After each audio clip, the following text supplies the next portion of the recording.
What's good, my people? It's your boy Full Ass Speaks back, man. Another video. Um, I'm sorry without me not having the video, the studio set up and everything. We're going to get back to that soon. It's just your boy be on the move a lot right now. I'm on some special money mission right now, so I got to do things this way. It just is what it is. All right, so the WNBA has just announced the regular season nationally televised games schedule and have given us an idea of how many there are and so on. And from where what I'm seeing, this is great news for that league and for anyone who's interested in seeing that league grow. And I'll tell you why. Um, this is the way you got to kind of look at it. You know, despite what the intentions are for that particular league, despite who and what they want to promote, what particular teams and what particular players and so on, and even that you have to understand it through the correct lens. I think to kind of not let it bother you. You know what I mean? This is the reality, brothers and sisters. Um, about you got to look back in 2023. I'm just going to go back a little bit. In 2023, the WNBA, as far as nationally televised games, all across the league, nationally televised games were 25. Okay, this is 2023, nothing but 2 years ago. 25 games were nationally broadcasted. Let's go to last season. Okay, last season, the season where guys like me started to watch again. It's not like I've never watched WNBA ever. I know sometimes I talk about it, but in a long time I haven't watched. And this is the first time I watched intently throughout the season, following certain teams and players. Okay. Back in the day, I definitely used to watch the Houston Comets back in the day, also the New York Liberty, when they would go at it in the finals and so on. And then I would periodically tune in when there's a great player.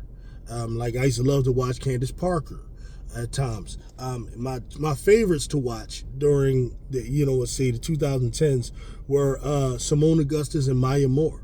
Those two, boy, you want to talk about like for real ballers.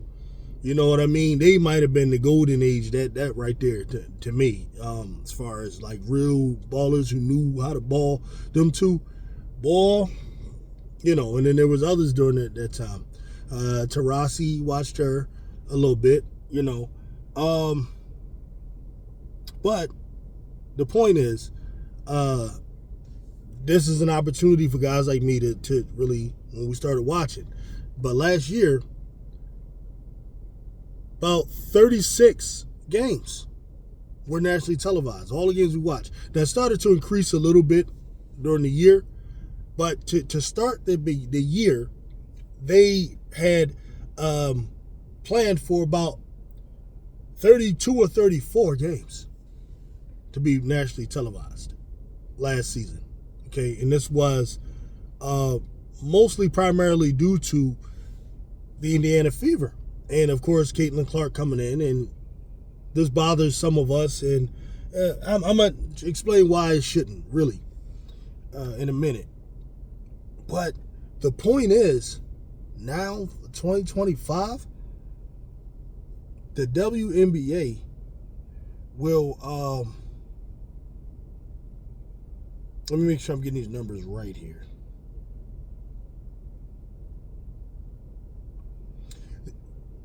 Slated across multiple platforms, 175 games will be streamed. Okay? Now it's across multiple platforms. I mean, so when we see that, it's nowhere near close. So overall, we should be happy about this. Should be happy about this. Now, obviously, okay, the Indiana Fever leads with, and another thing too, the number of games played is now a 44-game season as opposed to a 40-game season. So for those of us who love these games, that's good. We got 4 extra games to watch, so that's good as well. Can't beat that, man. Now, the Indiana Fever obviously are getting the most nationally televised games, meaning everyone in the nation will have access to it. It'll be on the major networks. They get 41. Okay. This is followed by the Aces, who get I believe 32. Followed by New York Liberty, who have around 30.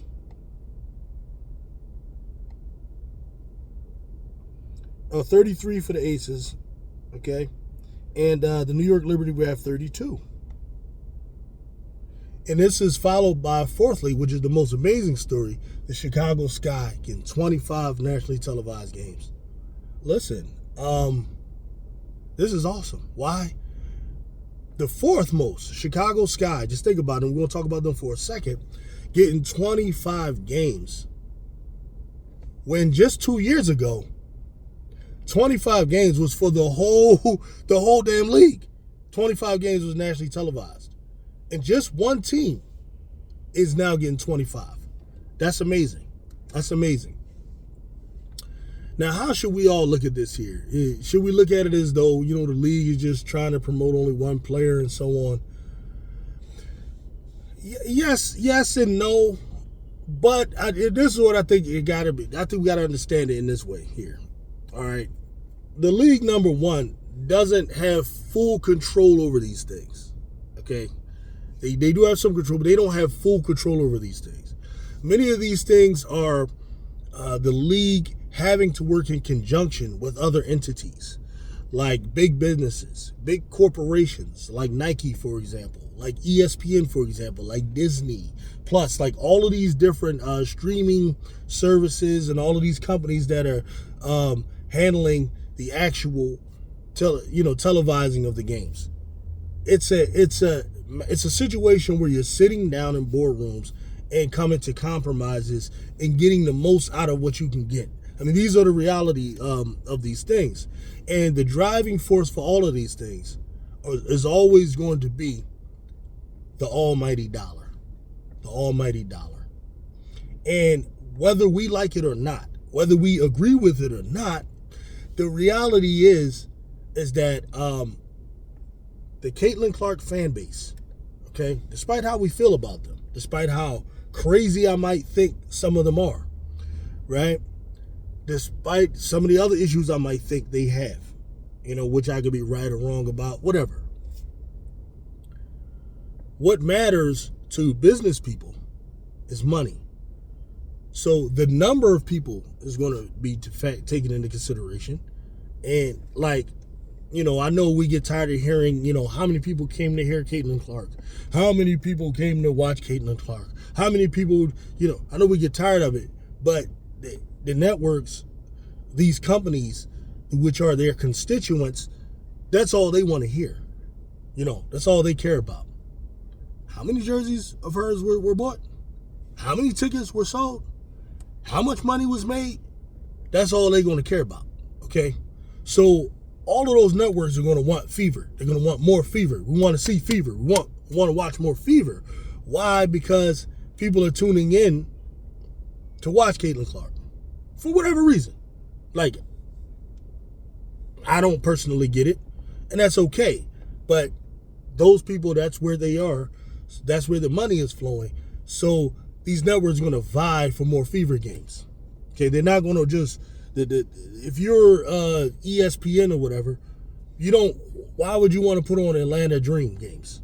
Unless Atlanta Dreams is selling out, or what do you care to put on Seattle or something if people aren't coming to watch Seattle? Okay? My pushback with these content creators who always talking about how much Caitlin Clark is generating, my only pushback to them is, you can't use that as an argument that she's the better basketball player, because when I'm pushing back, I'm speaking as a basketball purist, as a basketball fan. I'm speaking from that standpoint, okay? Not speaking from the standpoint of business and money. Oh, if it's a business and I own a channel, shit, I'm going to want Fever games too, because I'm just trying to get paid, right? So I just hope we understand that. And this is what we got to understand, because I know with many of us who aren't necessarily Caitlin Clark fan group, who may want to, support Angel Reese and so on. And I'll get into Angel Reese in a second. And that, because that's a whole other amazing thing, what's happening with the Chicago Sky, which I'll get into in a second. That's actually, in some sense, more amazing to me. We don't get that you have to invest in what you want, man. To get those things you want, you got to invest, man. And it is in every field, in politics, in business, definitely politics. Politics is fueled by investing money in what you want. You don't want this nutcase, crazy doofus who's running around here trying to get rid of this and erase the history with Jackie Robinson, all this stupid, dumb shit he's doing, right? You got to invest money in trying to get who you want up there, if that's what you're going to do. It's not about just saying, let's just vote. Come on out y'all and vote. If you believe that, man, you got a lot to learn about how this really works. You have to invest money in politics, period. And that's all I'm saying about that. So that's the one thing about that fan base, Caitlin Clark fan base. They're showing up, they're showing out, they're spending money, they filling arenas. So they're going to get the most games. They're going to get all of that, because that's what rules the day at bottom line. It's not basketball pure. It's not a desire to see real basketball or anything like that that's going to rule the day when it comes to that. And the sooner we learn that, the better off we are. Okay? Now, that's great. 41 games, nationally televised for the Fever. Great for them. All right, so then the next thing is the Aces, which is great.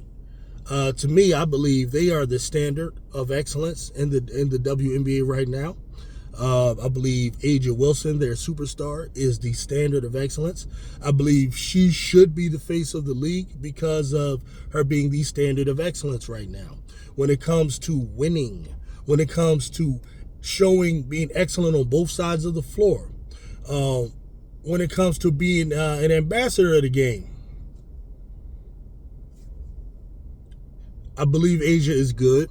I didn't really love when she was interviewed after the Olympics, her saying about Kalia Copper after she won, she's that bitch. I didn't really like that too much. But listen, if that's who she's going to be, that's who you're going to be. You got to kind of stand on it. You know what I mean? You're going to be, because, listen, if you're a superstar, you could be the type that's going to be the corporate person that's always going to say the right thing. Or you could be the edgy person, like Deion Sanders was the edgy guy, Whereas, say, Warren Moon I wouldn't say, Joe Montana was more like or Tom Brady is more like the straight guy. But when you decide to be edgy, you got to understand that there can be certain consequences that come with it. And she knows that. She's very smart. Very, very smart, Aja Wilson is. But for my money, in my opinion, right now, because of what she represents on the court in terms of excellence, okay? Not style points and not all that. She should be, she is the face of the league for me. Her and her team get 33 nationally televised games. And adding Jewel Lloyd actually was a great move, because Jewel Lloyd's an attraction to watch play. So if you add that with Aja Wilson, because you did lose Kelsey Plum, who is an attraction, much beloved over there in that Vegas crowd, I hear. So, but at least they replaced her with a player that's equally, probably better on the court, but equally good to watch, equally star power. Okay, so that was a good move. So shout out to them getting 33 nationally televised games. This is followed by the New York Liberty with 32, who won the reigning champions. Okay, so they also come with a standard of excellence that has to be recognized. They have two of the best players in the world on their team. And you could add three, actually, if you talk about Jonquel Jones, who was the finals MVP. I'm not, you leave her out. Great team. Shout out to them for 32 games. And then you have the Chicago Sky with 25, who I said I want to talk about in a second. So when you look at the overall thing, this is good for the game. It is growth in a sense, because you assume with all of this national exposure, this is a good amount of national exposure. You're talking about 175 games. You should have fans that are going to latch on. Unless you got just certain people that just have issues with women and all of that. Those types of people, there's nothing you could do about them. But those who are open to wanting to see, especially if they keep the basketball the way it is, that's very important. If they go trying to follow the NBA's type of brand of basketball, which unfortunately some people want. There are people, especially in the Caitlin Clark fan base, who are vocal on YouTube. They want to see the WNBA change their rules and start to play more of a less physical, more of a NBA style of game. And I believe if they do that, that'll kill this league very fast. Very fast. And it's because though I understand bending to the Caitlin Clark crowd to a degree, from the standpoint of, okay, playing her, putting her out there, protecting her from getting hurt, and as much as you can and stuff like that. Those things I understand. Okay, but if you do it to the point where you lose the original fans, the diehards, the day ones, the hardcores, then that'll kill the game. That'll kill the game, and it'll kill people like me, who's kind of moving away from the NBA game. The regular season NBA game, and watching more of this game because I see more purity, right? That'll be a mistake for them. All right. Now, Chicago Sky, and this is amazing, 25 nationally televised games. And just think about that. In 2032, the whole league was just getting 25. So the amount of growth that is amazing. Out of their 44 games, 25 will be nationally televised. That's amazing. Now, what's amazing about them is, like, why would they get 25 compared to the other teams, right? The Fever, we understand. The Fever, number one, got Caitlin Clark, who has all these people who love to watch her play. Then with the added players that they got, they're trying to load the team up. I think people are exaggerating how loaded they really are a little bit. I still don't think they're as loaded as the Aces. I still don't think they're as loaded as New York and teams like that, or even Minnesota for that matter. But we'll see. If you think Natasha Howard and the players they had, Bonner being 50,000 years old and all of that is on the same level, we'll see. We just had to see about that. It'll be one of the things we debate. Okay? But they get number one for obvious reasons. All right, the most nationally televised games when I say number one.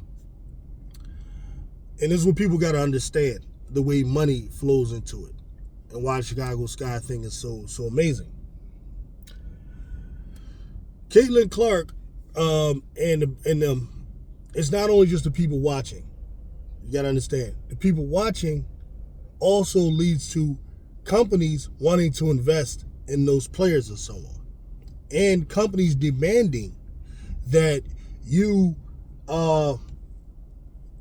showcase their players. This is the thing when it comes to promoting players. Promoting players has a lot to do with businesses like Nike. This is the thing I've said many times on the channel. Nike and Reebok are in bed together. Nike and ESPN. Nike and ESPN are in bed together. You almost can consider them one.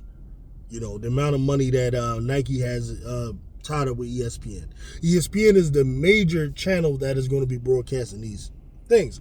So, of course, they're going to broadcast Caitlin Clark. That's their major client. Okay?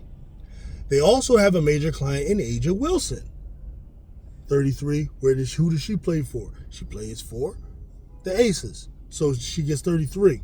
They also have another client in who? Sabrina Ionescu, who plays for New York. Okay?